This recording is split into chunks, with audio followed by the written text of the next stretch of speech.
I'm going to show you how to make a pouch. And what we have is your half sheet of felt, and I'll show you what that looks like in a moment. You're going to be making a shape that you're going to be using the blanket stitch to sew on. I have a few buttons. You don't need to do that, but you need to have just one shape at least. And you need to have a button. I've done a stacked button here, but one button is perfectly fine. And you're going to take the pouch that you're going to construct, and you're going to do a blanket stitch all the way around the edges and the edge of the pocket as well. So I'm going to show you how to do this, and you just, let's get out the supplies first so you know what it is you need. So the first thing is you're going to need that half piece of felt that I gave you. So make sure that you take that out. You're going to need the needle threader. You're going to need some pins. You're going to need the thread. So whatever colors you want is fine. And your design is totally up to you. So I gave you a little square that shows you approximately how big to make your design. You can go a little bit bigger than that, but if you want to use this as a template, what I did was I cut out a piece of felt of that size, and I'm going to use this piece of felt in order to get a shape that I'd like. Right, so I've got that. I'm going to need my needle. I'm going to need a pair of scissors, and I'm going to also need a ruler. So I have all the supplies ready to go, and I hope you do too. You also are going to need a button. So there's the button that I have. So let's get started. First thing I want to do is figure out where I'm going to place my button and my design, my patch. So I'm going to take the piece of felt and I'm going to fold it in half. You know, we call it the hot dog way. So I'm going to fold it in half, and from the bottom I'm going to use my ruler, and right on the spine of the fold I'm going to go to the 1.5 inch mark, and I'm going to put a pin in just like this. Well, I want to get it right on the fold. Okay, don't go through both layers, it's just on the spine of the fold. We're just marking the midpoint of the felt. Then I'm going to go up 4.5 inches, which is dead center of the whole piece of felt, because this is 9 inches long and this is halfway to the middle. I'm going to take my other pin and I'm going to mark that. Now when I open it up, now I know where to sew the button and where to sew the piece of felt that I'm going to make as my design. So the first thing I'm going to do is I'm going to put my button on, and I'm going to take a piece of thread. I think I'll use some white thread, and I'm going to use my needle threader. To remind you how to do this again, you take the needle threader, go through the eye of the needle, then you're going to take your piece of thread and go through the hook. Then you're going to pull out the hook, and you've got your needle threaded. And like I said to you before, if you don't know how to use it, you don't want to use it, you don't like to use the needle threader, that's fine. But all you have to do is make sure that you get all 6 strands through the eye of the needle. Then I'm going to take it and I'm going to do what I call a one-handed knot. And remember, I'm going to wet my index finger, and I'm going to roll to the back of it. I'm going to wrap around one complete time, and then I'm going to go underneath my thumb, and I'm going to roll it off the tip of my finger. With my right hand, I'm going to grab it all really, really tight. And with my left hand, I'm going to pull, and that makes the knot. So I'm ready to sew on the button right now. And I'm going to leave this pin alone. I don't want to disturb that. But right here where I pinned it, I'm going to put my button down, and I'm going to hold the button in place. And from the back, I'm going to come up through one of the holes. I'm going to pull it all the way through so that the knot stays on the back of my fabric. You've got to pull it all the way. Then I'm going to go through the other holes or hole, whatever. You might have a 4-hole or a 2-hole button. And then I'm going to pull it all the way through. And then to be safe and secure, I'm going to do the circuit one more time. So if you have a 4-hole button, you're going to go through all 4 holes. Up, down, and you're going to end up on the back of your felt, or the inside of your pouch, let's call it. Okay, there I am. Now to finish it, you do a finishing knot, and you go through the last stitch, or the closest stitch, I should say. It's usually the last, and then I'm going to pull until the loop almost closes, and then I'm going to guess, I don't have enough thread here. I'm going to take some more thread. I'm going to get another piece that's much longer, And here it is. I'm going to use my needle threader, thread it.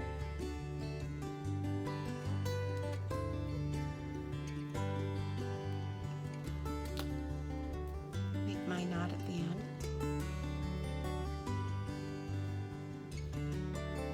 And now I'm going to use that pin that I have right under here. I'm going to use it and I'm going to pin on my shape.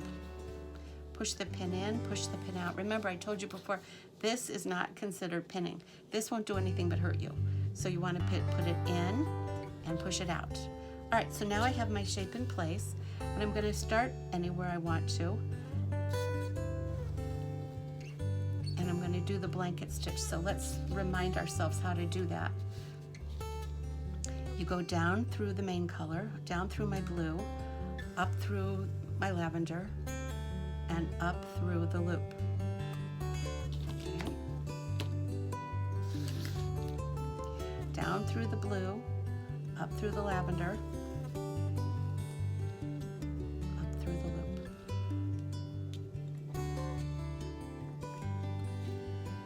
When you do maybe, I call it, let's say 5 stitches or so, you can pretty much see the pattern of the scallops in this blanket stitch.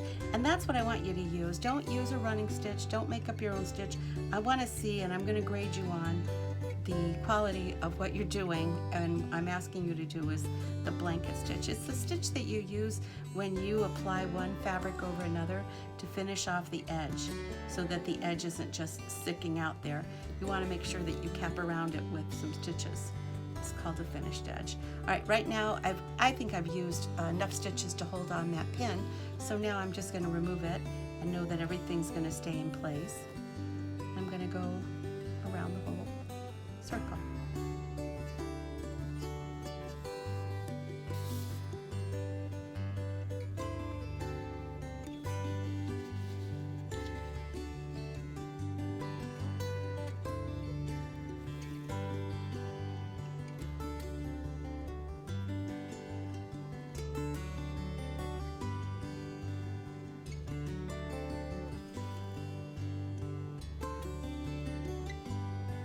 Trying to make them all the same size, and I'm going in as far as making it consistently going into the center of the circle the same amount, the same distance. It's about 1/4 of an inch is what I'm doing.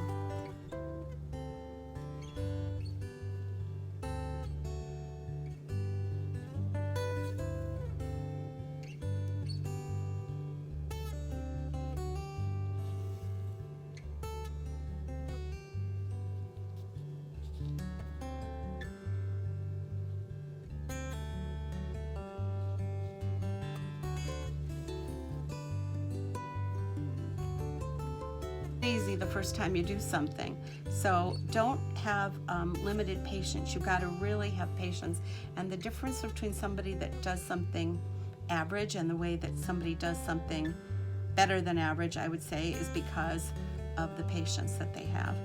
So I'm going to just go to the back now. Okay, push all my threads out so that it looks like the scallop that I intended to be. And I'm going to go through a close stitch, and I'm going to go up through the loop, and I'm going to do it again through the loop, and then I'm going to cut this off. Okay, now my intent here is to use another color thread now for decoration. I gave you 5 different colors, so you have plenty of thread to work with, and I'm going to make some rays of sunlight coming out from behind this circle to give it more of a look of something. And I'm just going to use some yellow thread.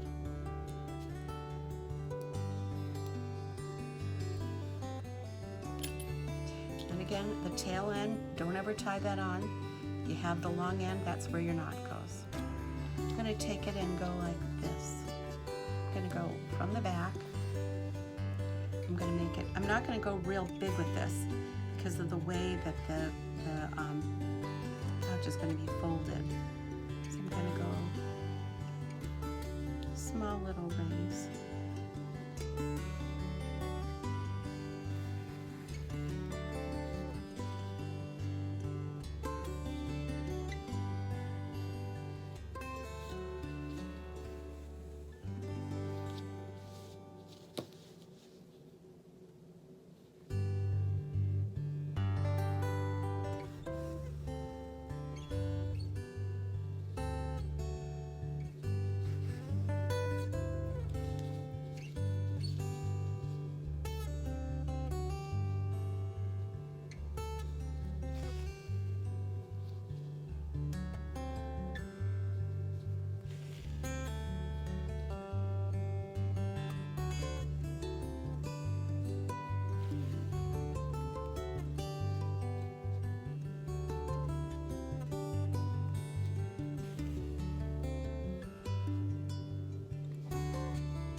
should say tell you something at this point.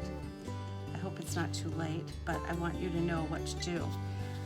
I'll finish doing this up in a minute. When you are making the design, there's an upside and a downside to it.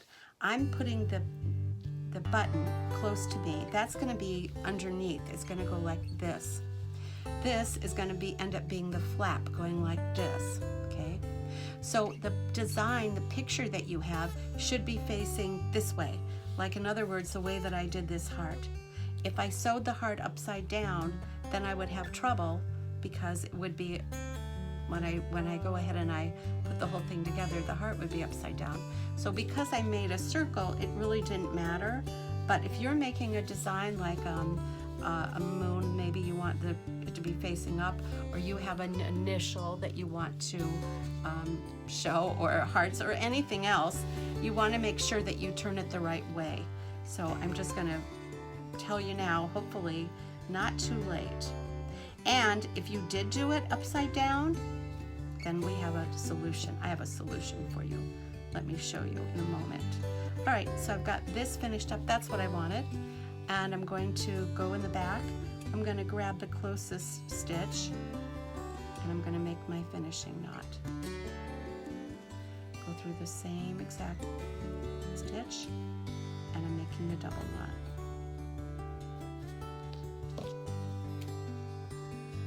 Now, here's what you can do. If you were making a heart and you turn the heart the other way, all you have to do is take off the button, fold this over in half, find the 1.5 inch mark, and sew the button on over here, because this design is dead center. It's at the 4.5 inch mark, and this is 9 inches. So I've got the design in the middle. Whichever way your design is facing, that's where you want to make sure that you have the button at the bottom of it. So I have it like this. So now what I'm going to do is I'm going to take my bottom, which is going to be the envelope portion of it, and I'm going to use 2 pins on this side. I'm going to pin it here, I'm going to pin it here, and I'm going to pin it over here, and right here. And I'm going to take thread, I'm going to take it so that I have enough thread on my needle, and let me just show you what I'm going to be doing. I'm going to use the black thread, and I want to have enough thread that's about 30 some inches long, 35 inches long. Okay, you don't want so much that you're going to get into a mess with it, yet you don't want so little that you have to change threads because you don't make it across the spot that you're sewing. So let me just put this away and thread the needle, and I'll show you how to close it up. So I'm going to thread my needle.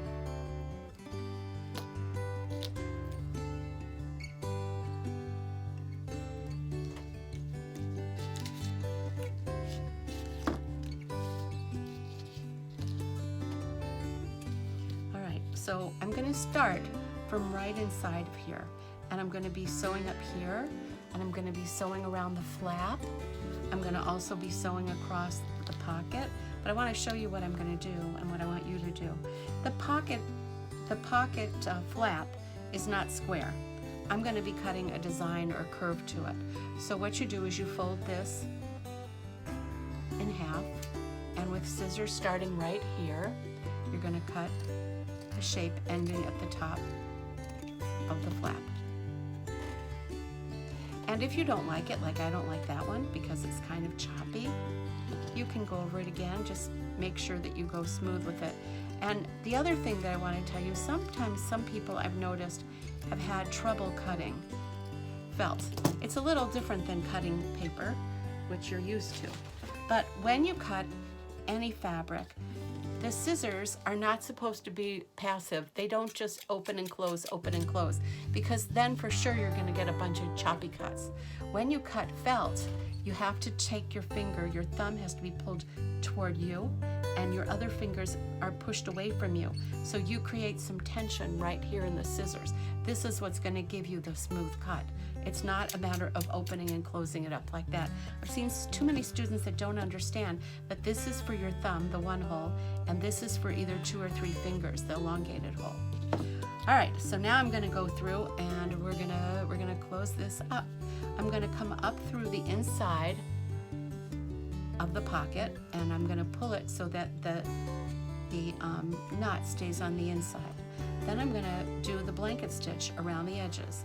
So I'm gonna come up through both and up through the loop. And I'm gonna go up through both. I'm gonna not let the loop close. I like to stick my finger there in the loop so that it doesn't close up. And then I'm gonna come up through the loop. I'm gonna pull it nice and secure and keep your stitches very small. It's not a time for big gaping stitches, because if you're using this pouch and you have money or you have keys or you have something in here, you don't want it to fall out. So it's small, controlled, tight stitches around both sides of it. And when I get over to the spot where the pocket ends, I'm going to have to make a choice. If I have a lot of thread, I'm going to take my chances and go around the flap. If I'm not sure if I have enough, I'm going to take the shorter way and I'm going to go across the edge of the envelope or the pocket. So I'm going to go all the way up to here.